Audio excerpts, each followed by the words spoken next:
Kita tahu kan Clement bukan murid Peter lah si Bambang. Nah itu yang masalah itu.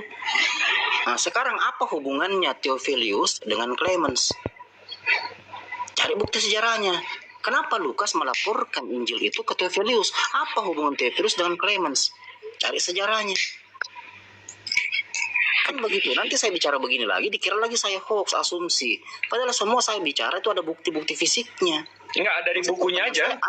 Iya. Dari bukunya aja. Aku kan tadi udah tunjukin ke klaim Irenaeus soal Clement of Rome itu muridnya Peter dari bukunya Irenaeus yang Against Heresies. Itu di book 3 chapter 3 paragraf 3. Habis itu kata yang si Eusebius itu ada Church History book 3. Habis itu kalau yang dari Jerome itu chapter 15 buku dia judulnya De Viris Illustris. Ya. Kalau Tertullian yang tadi saya baca itu De Prescripti Hereticorum chapter 32. Kok bisa dilihat aja kan, mereka mengklaim semua Clement ini murid Petrus, Clement ini murid Petrus, tapi Clementnya nggak pernah bilang dia belajar dari Petrus kan. Jadi ini sama aja kayak semua orang yang ada di ruangan ini bilang Jibril ini belajar dari Tom Cruise. Sementara gue nggak pernah ngaku gue ketemu Tom Cruise.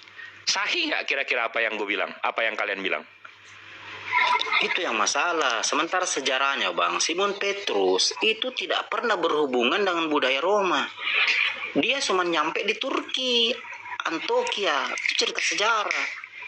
Berarti memang tidak ada hubungannya Clement of Rome dengan beliau Simon Petrus. Itu hanya klaim sepihak dari orang-orang di zaman itu, sementara orangnya sendiri memang mengaku tidak pernah ketemu. Enggak, tapi coba kita biarin. Jauh jaraknya. Tapi coba kita biarin Bang Luca sama Bang Felix coba meluruskan.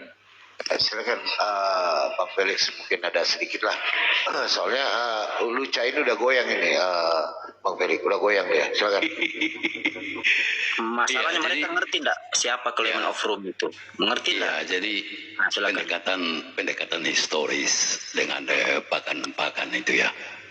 Itu kan salah satu versi yang bagi saya kan penting juga, artinya ada tradisi mata rantai itu tentunya itu di luar daripada pembahasan yang sifatnya biblikal ya. Dan sejauh ini kan katakanlah mayoritas Kristen itu kan mengacu misalnya Lukas, bagaimanapun juga dia berbicara semacam metodologi penelitian. Tetapi intinya itu kan dia melakukan penyelidikan terhadap Yesus itu sendiri, lalu dia mempresentasikan itu dalam bentuk buku, baik Lukas maupun Kisah Para Rasul. Jadi saya pikir pendekatan historikal yang spesifik seperti ini memang memerlukan satu diskusi yang lebih khusus ke situ, sehingga teman-teman juga itu kan bisa punya kesiapan ya. Artinya secara gereja itu sendiri di satu sisi yang sifatnya mainstream dan dipandang sebagai pegangan selama ini, di sisi lain studi-studi seperti ini yaitu sebagai penambahan ya, di luar daripada konteks pembahasan tentang biblikal itu sendiri. Jadi kalau bagi saya ya tidak problem, itu salah satu pendekatan sebagai upaya untuk membuktikan siapakah Yesus itu dari sudut pandang yang berbeda dalam kaitan dengan penulisan itu ya, atau kesaksian ya, misalnya sampai ke Papias dan lain sebagainya itu dari sini siapa. Cuman kita ini kan tidak menganut itu, apa yang disebut itu mata rantai itu ya. Kalau di dalam Islam itu kan katakanlah hadits itu kan harus sampai ke baginda Muhammad kan. Sementara pendekatan Kristen dia pembahasannya itu kan seperti tadi yang tadi disampaikan, dan tradisi ini lebih kental di Katolik ya, seperti itu. Ini di gambar saya nih. Ini ternyata Wikipedia muat juga nih. Robert M. Price ini. Ini nih. Coba besar ini. Nih ya. Robert M. Price nih. Ini banyak sekali literasinya justru dimuat di sini. Ini nih. Anda bisa lihat ya. Ini dia punya teori ya. Dia punya teori ini. Ini. Teori mitos Kristus tuh. Saya yang blur kamera saya nih. Sini. Ternyata Anda bisa baca. Siapa itu Robert M. Price? Coba. Bang. Itu dari University, Bang. Tidak sembarang beliau mengarang. Ada bukti, ternyata ada dimuat ini. Silakan buka ini nih. Robert M. Price ini ada, Bang, ini. Saya ini pernah baca 3 bukunya ya. Yang pertama itu The Construction of Jesus. Yang kedua itu The Reason Driven Life. Yang ketiga itu Jesus is Dead. Saya baca. Beliau menyampaikan teori-teori pandangan teoritisnya, interpretasinya terhadap tokoh Yesus yang dia sebut bahwa sesungguhnya tokoh Kristus dalam Bible karangan Roma abad keempat, ya dia pastikan itu bukan figur histori, bukan figur sejarah, tapi tokoh mitologi yang dibuat oleh Yunani untuk menghormati satu dewa. Ini kita lihat, kita kerucutin aja Bang Goto. Contohnya ya, gini Bang Leica sama Bang Felix. Tadi kan kita udah bahas soal Peter ini punya murid Clement of Rome. Clement of Rome ini punya murid Evaritus, Irenaeus, Eusebius, sama Tertullian. Nah, setelah kita pelajarin, ini saya ambil dari Learning Religious. Di sini ada biografi of Tertullian, Father of Latin Theology.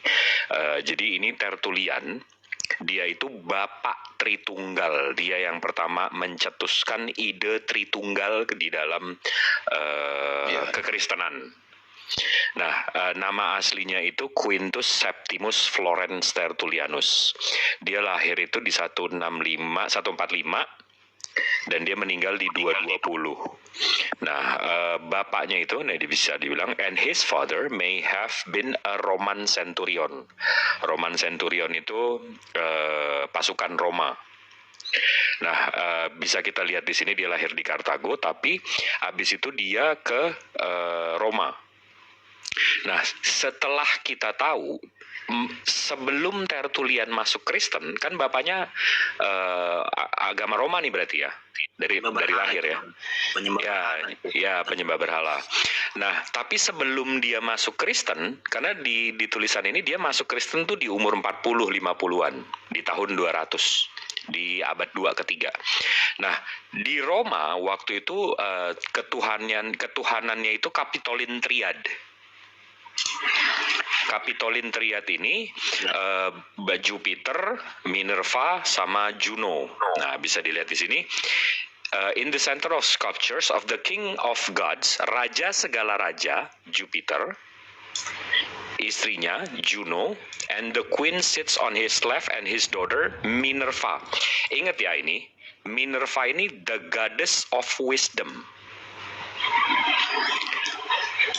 Nah, kalau kita ke Stanford, ini dari Stanford Ensiklopedia Filosofi, kalau kita lihat dari history sejarah doktrin Trinitas, di sini bisa dilihat kalau Christian read Old Testament through the lens of the New. For example, the former speak of the God as working by His word, wisdom.